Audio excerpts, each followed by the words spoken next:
যা আজকের বাজারে গিয়েছিল, অনেকটা কাঁকড়া নিয়ে এসছে। তো বললো যে দিদিভাই চল কাঁকড়াটা রান্না কর। তো ভাবলাম কী দিয়ে রান্না করব, বাড়িতে দেখলাম বেশ খানিকটা কুমড়ো রয়েছে, তাই ভাবলাম কুমড়ো দিয়ে কাঁকড়াটা রান্না করি, তোমাদের সাথে তার রেসিপিটাও শেয়ার করি। সেই জন্য প্রথমে কড়াই সর্ষের তেল দিয়ে দিয়েছি, দিলাম দুটো শুকনো লঙ্কা ফোড়ন, এটা একটু লাল লাল করে ভাজবো। তারপরে দিয়ে দিলাম একটু সর্ষে ফোড়ন,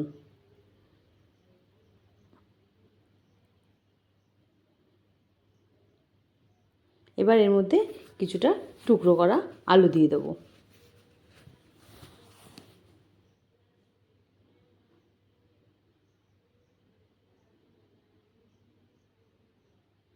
দিয়ে আলুটা একটু ভালো করে ভেজে নেব।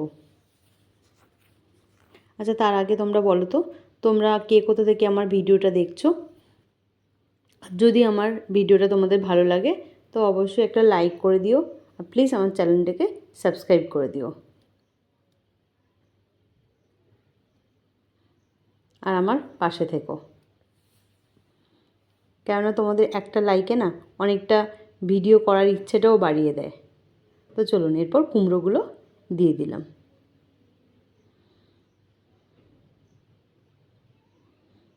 দিয়ে এগুলো একটু ভালো করে এর সাথে ভাজা ভাজা করব।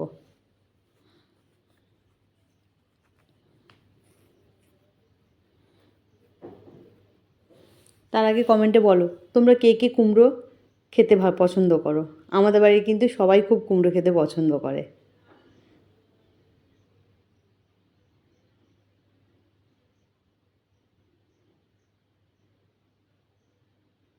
কুমড়ো চিংড়ি মাছ দিয়েও খুব ভালো রান্না হয়, কাঁকড়া দিয়েও খুব ভালো হয়।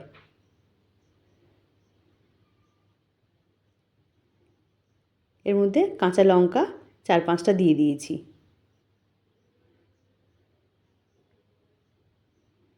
একটু নুন দিলাম,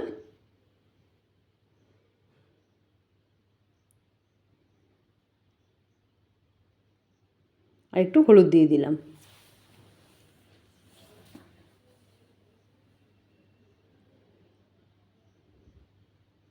দিয়ে এগুলোকে একসাথে আবার একটু ভালো করে নেড়ে চেড়ে নেব।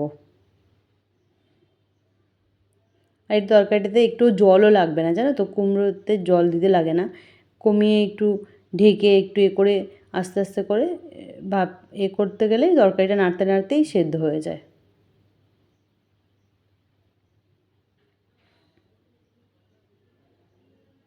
এরপর দিয়ে দিলাম কাঁকড়াগুলো,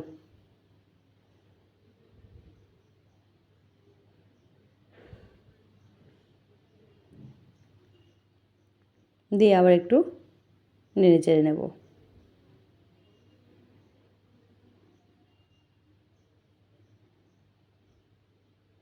দাঁড়ান, একটু সর্ষে লাগবে, সর্ষেটাকে এটা হতে থাক, একটু সর্ষে বেটে নিই।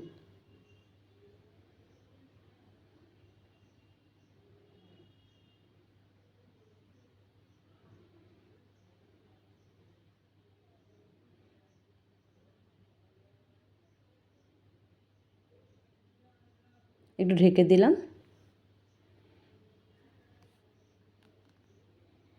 দাঁড়ান একটু খুলে দেখে নিই। দেখেছেন কতটা নরম হয়ে গেছে কুমড়োটা?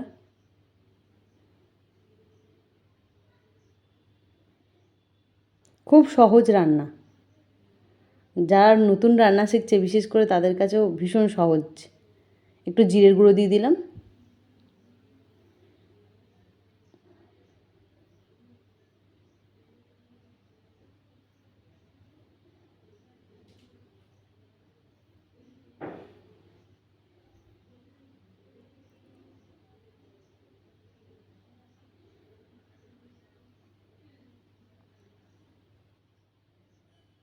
আবার একটু হতে থাক,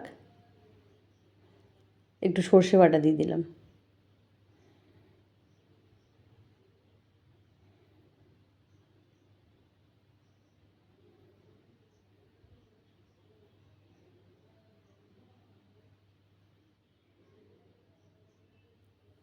দিয়ে ভালো করে নেড়ে নেব একবার।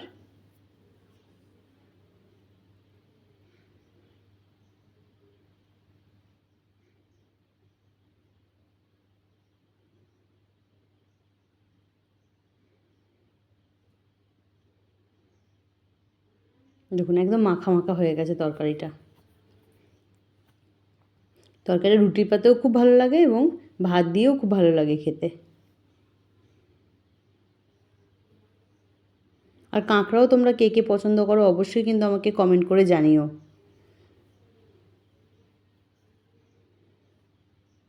আজকে রান্নাটা এখানেই শেষ করলাম, দেখা হচ্ছে পরের ভিডিওতে। ততক্ষণের জন্য টাটা।